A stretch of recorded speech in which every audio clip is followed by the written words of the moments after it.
조폭 그것도 우리가 방송으로 이야기했었죠. 그것이 알고 싶다 관련해서. 예. 근데 그 내용도 보면 좀 터무니가 없어가지고 지금 아무 말도 안 나오고 있잖아요. 그러니까 너무 악마화 이미지화 시켜서 막 예. 영화도 끌어오고 했지만 예. 실제로 아무것도 안 나오고 있잖아요. 그러니까 실제로 결과물에 비해서는 너무 떠들썩한 사건이에요. 왜? 이것은 흔히 말하면 이쪽의 내부 분열 때문에 그렇다는 게 훨씬 더 맞는 이야기 같아요. 네. 예를 들면 똑같은 이야기도 지금 김경수에 대해서는 어느 쪽이든 다 김경수가 잘못이 없다. 이건 드루킹이 문제다라고 막아왔잖아요. 그러니까 별 이슈가 안 돼요. 솔직히 말씀드리면. 이건 뭐 여러 가지 말초적인 것들이 다 걸려있는 사건이긴 하지만 전반적으로 봤을 때 개수는 엄청 많아. 나열된 건. 근데 이게 재화될 만한 건 거의 없다. 이런 생각을 한번 해볼 필요가 있을 것 같고요. 그것이 알고 싶다에 관련해서 얘기를 했는데요.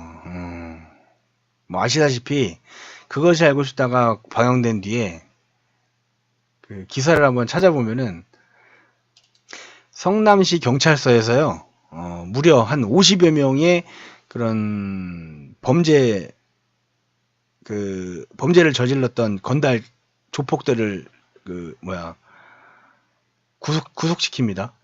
그 중에 대부분이 또 풀려나요. 그리고 그것이 알고 싶다에서는 뭐가 나왔었죠? 경찰이 조폭 그 사무실에 앉아서 아무것도 안 하고 월급 받아간다고 그런 사람들 많다고 얘기를 합니다. 그러니까 애초에 경찰과 조폭은 그 연루된 접점이 되게 많아요. 그리고 실제로 범죄가 많이 횡행하는 그런 지역에서는 그런 유착이라고 할 수는 없지만 어떤 그 상생이라고 해야 되나? 이렇게 서로 이렇게 눈 감아주는 게 아니고 좀 적당히 해라. 우리도 적당히 잡을게. 뭐 이런 분위기가 횡행하죠.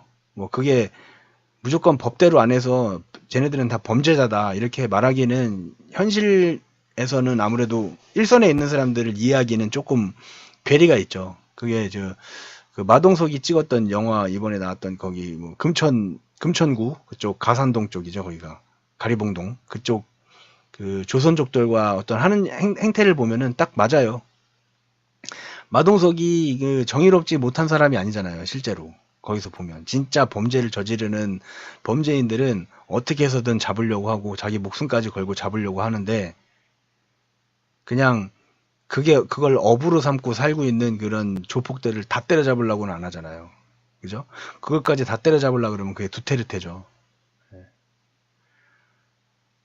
그러니까 범죄를 저지른다는 것 자체에 대해서 인식하는 것은 무조건 필요한 것이지만 그것을 모두 다 똑같이 처벌하고 그 조폭이라는 낙인을 찍어가지고 범죄자라고만 부르기에는 조금 분별은 좀 더 세심하게 해야 된다는 그런 말입니다.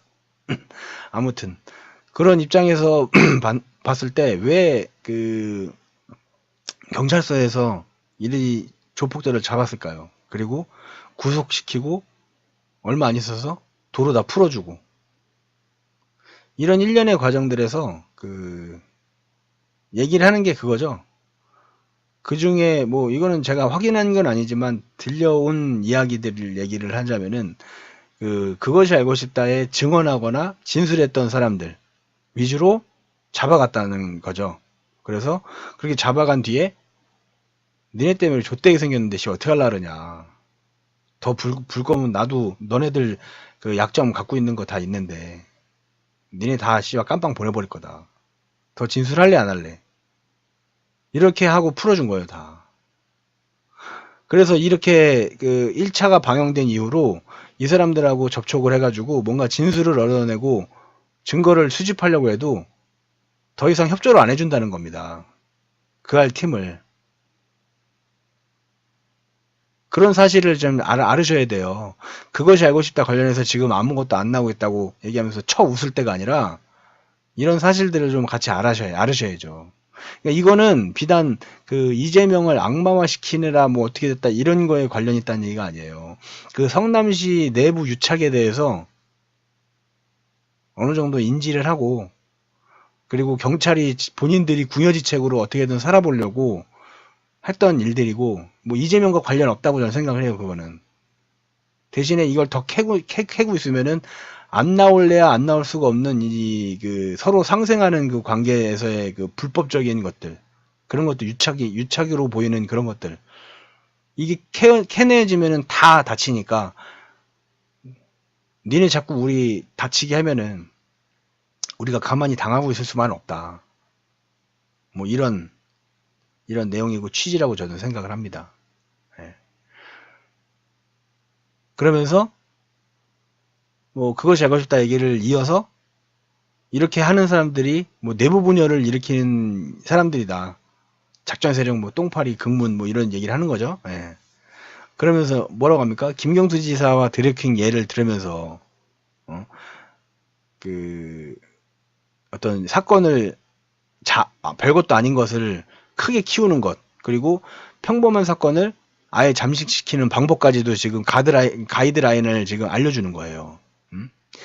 이거를 계속 실드를 치고 이재명 지지자들이 계속 지속적으로 실드를 치고 방어를 하고 있으면은 이건 아무 일도 아닌 이슈화되지 않는 일이 되고 그냥 흐지부지 되고 수사도 그냥 어물쩍 넘어가고 검찰에 넘어가서도 그냥 쉽게 해결할 수 있을 것이다 라는 건데, 이게 저는 여기서 되게 좀 소름이 돋는 게 다른 게 아니고요.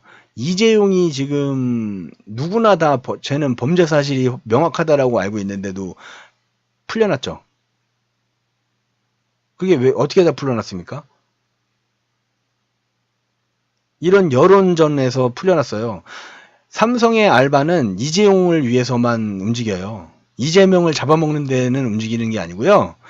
삼성 알바는 삼성 알바라고 하면 안 됐구나. 삼성의 정규직은 이재용의 위험함에서 벗어나게 하는 데서만 움직여요.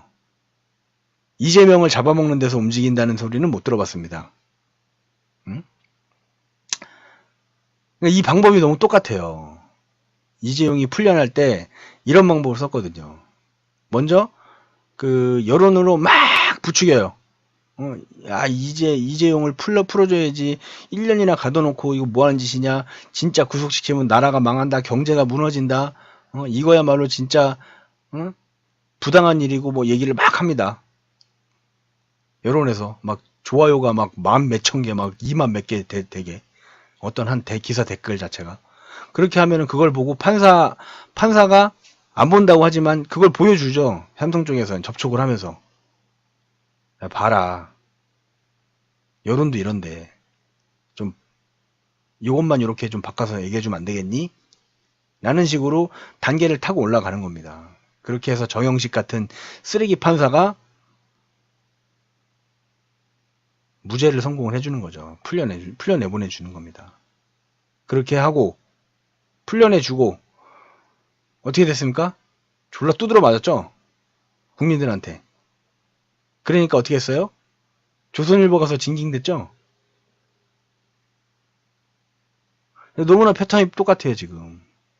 이재명이 하는 짓거리. 이재명을 중심으로 두고 지지자들과 이재명을 옹호해주는 팟캐스터들. 심지어 MBC까지도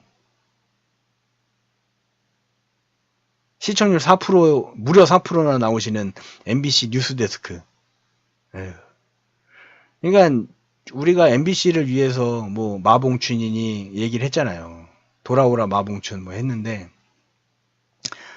에휴, 저렇게 침묵질하라고 해준 거 아니잖아요. 최승호 사장님, 그러라고 우리가 당신네들 정상화시키는데 박수 쳐준 거 아니에요. 김장겸 물러나라고 해놓고 결국 앉은 거는 당신인데, 당신 난 싫어했어. 왜? 지금 같은 짓을 할 것 같아서. 당신은 정의로운 마음은 가지고 있지만 침묵질을 벗어나지는 못하더라고, 끝까지. 그 침묵질을 벗어내지 못했을 때는 정의로움과 침묵질을 놓고 저울질했을 때 침묵질로 기울거든. 그러면 그게 바로 정의롭지 못한 거고, 오히려 애초에 정의롭지 못한 사람들보다 당신처럼 정의로운 일들을 하다가 침묵질로 넘어가는 사람이 더 위험하고 더 무서운 거거든, 항상. 지금 봐봐. 이동영, 김어준, 주진우 뭐 이런 애들. 정의로운 줄 알고 사람들이 아직도 지금 믿고 있는데, 정의로움과 침묵질을 저울질했을 때 침묵질로 넘어가서 지금 개파질하고 있잖아. 당신이 지금 이재명을 데리고 나와서 해명하게끔 해준 게 언론의 중립이야? 아무튼 여기까지만 하겠습니다. 들어주셔서 감사합니다.